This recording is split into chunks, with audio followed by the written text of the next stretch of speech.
So this is a permanent install that was done for Nike running Breeze Booth for Windows. So it's a big 50-inch or thereabouts touch screen.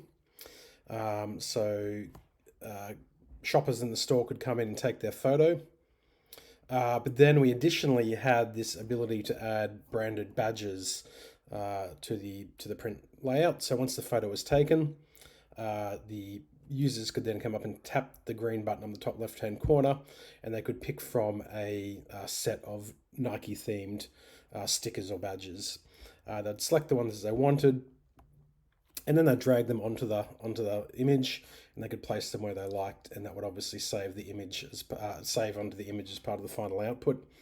Once they were happy with that, they could just OK that, and that's the final output, and they could enter their email address and get a copy of it straight away. So yeah, good use of Breeze for a retail install on a big format screen.